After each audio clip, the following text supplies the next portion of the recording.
Hello everyone, welcome to our channel. आप सभी candidates के लिए आज का वीडियो इंपॉर्टेंट होगा। फाइनली एसएससी की ओर से एसएससी जीडी की जो भर्तियां आने वाली थी उसे रिलीज कर दिया गया है, जिसमें कि 24,300 प्लस वैकेंसियां देखने को मिल रही है। यानी कि आज का यह जो वीडियो है आप सभी कैंडिडेट्स के लिए बेहद इंपॉर्टेंट होगा। यदि आप भी जुनून वर्दी को लेकर दिखा रहे हो, यानी कि आपका ड्रीम जॉब वर्दी है, तो निश्चित रूप से आज का यह जो सेशन है आप लोगों के लिए इंपॉर्टेंट होगा। आप लोग वीडियो में बने रहना, एक सीट सुनिश्चित कर जाओगे। फिर चलिए हम लोग आज की वीडियो की शुरुआत करते हैं। देखो, इस बार एज रिलैक्सेशन जो गवर्नमेंट की ओर से दी गई है, यानी कि आप यदि यूआर कैटेगरी हो, ओबीसी हो, हर एक कैटेगरी के छात्र को इस बार एज रिलैक्सेशन 3 वर्षों का दिया गया है।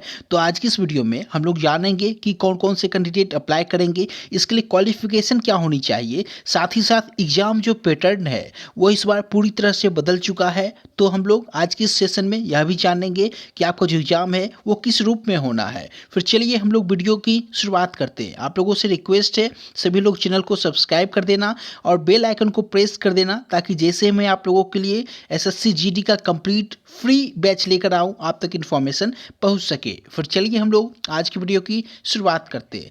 देखो, हम लोग सबसे पहले इसमें जानेंगे कि आपका क्वालिफिकेशन, फिर vacancy, age relaxation, exam pattern, physical pattern और लास्ट में आपका जो एग्जाम डेट है वो कब का रखा गया है। तो चलिए हम लोग चलते हैं ऑफिशियल नोटिफिकेशन पे। हम लोग एसएससी जीडी के ऑफिशियल नोटिफिकेशन पे आ चुके हैं। आप यहाँ पढ़ो, कर्मचारी चयन आयोग constable GD in central arm police force, यानी कि सीए पीएफएस में आपका जो कांस्टेबल जीडी का बहाली होना है उसके लिए यह नोटिफिकेशन जारी किया गया है। यहाँ पे पढ़ सकते हो examination 2022।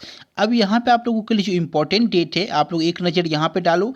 Date for submission of online application, यानी कि आप लोग जो अप्लाई करोगे फॉर्म, वो 27/10/2022 से 30 नवंबर 2022, यानी कि कल शाम से ही कैंडिडेट अप्लाई करने लग गए थे। तो आप लोग कल से अब यहाँ पे 30 नवंबर तक कर सकती हो। इसके लिए अप्रॉक्स 1 मंथ का यहाँ पे टाइम कैंडिडेट को दिया गया है। वही सारी डेट आप लोग देख सकते हो, लास्ट डेट पेमेंट का, चालान का। अब आपके लिए जो इम्पोर्टेंट पॉइंट है वो यहाँ पे आप लोग देख सकते हो, schedule of computer based examination. आपका जो एग्जाम कंडक्ट कराया जाएगा कंप्यूटर बेस्ड, यानी कि ऑनलाइन एग्जाम, वह आपका जनवरी 2023 में कंडक्ट करा लिया जाएगा। आप लोग जानते हो एसएससी सीजीएल का जो एग्ज़ाम है वो 1 दिसंबर से लेकर 13 दिसंबर तक कंडक्ट कराया जाना है। उसके बाद आपका एसएससी जीडी का एग्ज़ाम कंडक्ट कराया जाएगा। तो आप लोग तैयारी जोर शोर से करो, क्योंकि आप लोग यहाँ से एक सीट सुनिश्चित कर सकते हो। बहुत सारे कैंडिडेट को इस बार एज रिलैक्सेशन भी दी गई है, तो वहाँ से भी वो लोग फ़ायदा ले सकते हैं। अब आपके लिए जो इम्पोर्टेंट पॉइंट है, आइए हम लोग उसे कवर कर लेते हैं। देखो, सबसे इम्पोर्टेंट पॉइंट है पॉइंट नंबर 3, वैकेंसीज।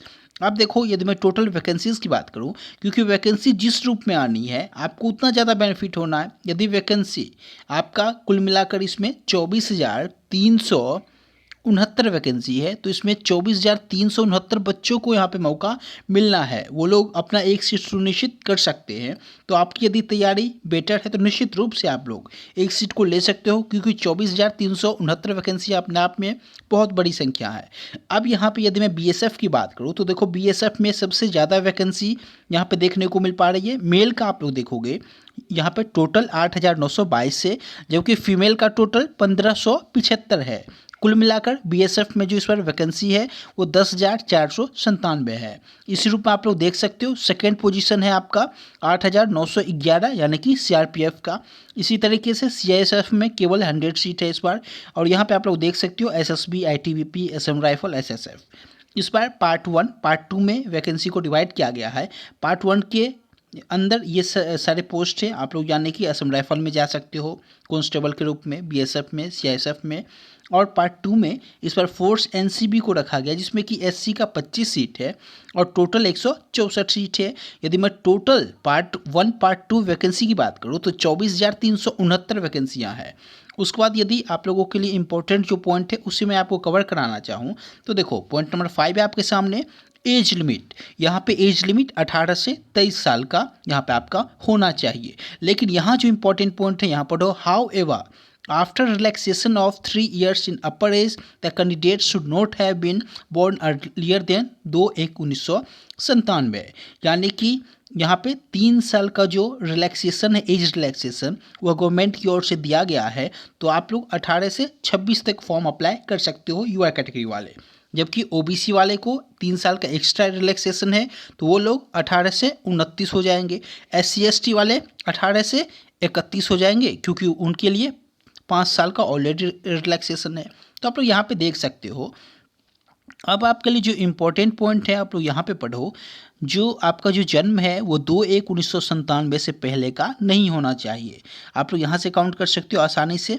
अब यहाँ पे वही नोट में दिया गया है, due to unprecedented Covid pandemic, यानी कि आपका जो कोविड का उस टाइम पे कोविड की वजह से वैकेंसियाँ जो डिले हो रही थी, उसे लेके गवर्नमेंट ने 3 साल का यहाँ पे एज रिलैक्सेशन दिया है।